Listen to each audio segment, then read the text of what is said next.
आपका। आप देख रहे हैं इंडिया टीवी। आपके साथ मैं हूं प्राची पाराशर। शाम के 5 बज चुके हैं। वक्त हो गया है मुकाबला का। संसद में बजट सत्र का दूसरा चरण चल रहा है और दूसरे चरण में जहां विपक्ष सरकार को घेरने की कोशिश कर रहा है, सदन में अलग अलग मुद्दों पर विपक्ष के नेता सरकार से सवाल पूछ रहे हैं, तो एक मोर्चा संसद के बाहर भी खड़ा किया जा रहा है और ये मोदी विरोधी मोर्चा वक्फ संशोधन बिल पर सबको एक साथ लाना चाहता है और इस बिल की मुखालफत चाहता है। जी हाँ, all India Muslim personal law board ने आह्वान किया है कि पूरा का पूरा विपक्ष इनके साथ मिलकर वक्फ संशोधन बिल का विरोध करे और किसी भी सूरत हाल में इस बिल को पेश ना होने दिया जाए।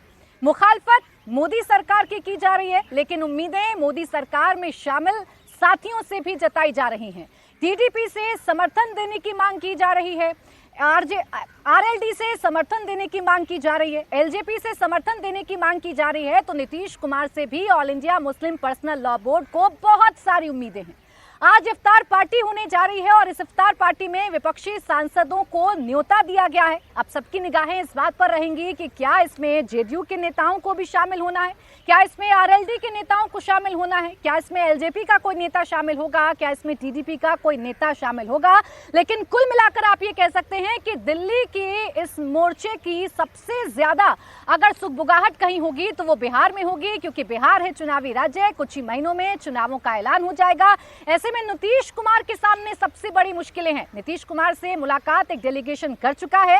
नीतीश कुमार ने कहा कि आपकी बातों पर हम गौर करेंगे। तो आज खुले मंच से all India Muslim personal law board ने भी साफ कर दिया कि अगर नीतीश कुमार उनका समर्थन नहीं करते हैं, उनका साथ नहीं देते हैं, अगर एनडीए में शामिल सहयोगी उनका साथ नहीं देते हैं, तो फिर मुस्लिम समुदाय भी गौर करेगा कि उनके साथ क्या करना है। कुल मिलाकर आप कह सकते हैं घेराबंदी मोदी सरकार की जा रही है, तो सबसे ज्यादा मुश्किल में नीतीश कुमार फंसे हुए हैं। सवाल यह है कि क्या इस मोर्चे का कुछ असर बिहार के चुनावों पर पड़ेगा। सवाल यह है कि क्या मोदी सरकार एनडीए की एकजुटता पर वक्फ संशोधन बिल को सदन से पास करवा पाएगी या अपनों से ही झटका लग सकता है। इसी पर करेंगे चर्चा, लेकिन उससे पहले सुनवाते आज की बयान। ये एक पूरी कम्युनिटी पे अटैक है। बीजेपी का तो जो तरीका है वो आप जानते हैं कि किस तरह से समाज को बांटकर वोट हासिल करने की कोशिश की जाती है, घृणा पैदा की जाती है, नफरत पैदा की जाती है, कम्युनल टेंशन पैदा किए जाते हैं। लेकिन कम से कम हम ये महसूस करते हैं कि जो अलाइज पार्टीज हैं बीजेपी की, जनता दल यू है और चंद्रबाबू नायडू की पार्टी है, रामविलास पासवान की पार्टी है, आरएलडी है, कम से कम ये पार्टियां जो अपने आप को सेकुलर पार्टियां कहती हैं, ये पार्टियां कम से कम इस डिविजिव एजेंडे को सपोर्ट नहीं। 17 तारीख को दिल्ली के जंतर मंतर से भी अपनी बात देश के सामने भी और इसके साथ साथ पार्लियामेंट के सामने भी, रूलिंग पार्टी के सामने भी और अपोजिशन पार्टी के सामने भी विस्तार साथ रखेंगे कि जीपीसी धोखा है। हमको मालूम था कि धोखा देने के लिए बनाई गई है। उसने किसी की राय नहीं ली, न किसी से बातचीत की। जो अपने चंद पिट्ठू जो किराए के टट्टू थे उनसे उन्होंने बात की। सिर्फ कोई प्रॉपर्टी नहीं है, सब पब्लिक ने दी प्रॉपर्टी अल्लाह के नाम पर। उसको वक्फ बोर्ड जो है चौकीदार खाली है। मैं कहता हूँ कि उसके वक्फ बोर्ड के मुकाबले में 1000 गुना ज्यादा प्रॉपर्टी जो है वो मंदिरों की है और 1000 टन सोना जो है मंदिरों के अंदर छुपा हुआ है। उसको आप निकालिए, जो कि पिछली देखिए सीटें कमाई की। अब ये चाहते हैं कि अपने भरम उनको यह है कि हम हिंदू इससे खुश हो जाएंगे, बल्कि भरम इनका है, धोखा है इनका। इससे कोई हिंदू खुश नहीं होगा। तो कुल मिलाकर अलग अलग राय जो है वो जरूर देखने को मिल रही है। कोई जेपीसी को धोखा बता रहा है, तो किसी को उम्मीदें हैं एनडीए के पार्टनर से कि उनके साथ आएं और इस बिल की मुखालफत करें। अब देखना यही दिलचस्प है कि एनडीए कितना एकजुट रहता है और सरकार की जो राहें हैं वो कितनी आसान या कितनी मुश्किल होती हैं इस बिल को लेकर। हमारे साथ खास मेहमान विजय चौक से इस वक्त हैं प्रदीप भंडारी जी, भारतीय जनता पार्टी के प्रवक्ता हमारे साथ हैं, प्रदीप भाटी जी समाजवादी पार्टी के प्रवक्ता हमारे साथ हैं, तहसीन पूनावाला राजनीतिक विश्लेषक के तौर पर हमारे साथ हैं, प्रोफेसर अनवर पाशा आरजेडी के प्रवक्ता हमारे साथ हैं। आप सभी का बहुत बहुत स्वागत है। प्रदीप भंडारी जी, आप ही से शुरुआत कर रही हूँ। सबकी खबर रखने वालों को क्या इस बात की खबर है कि अपने कहां जा रहे हैं?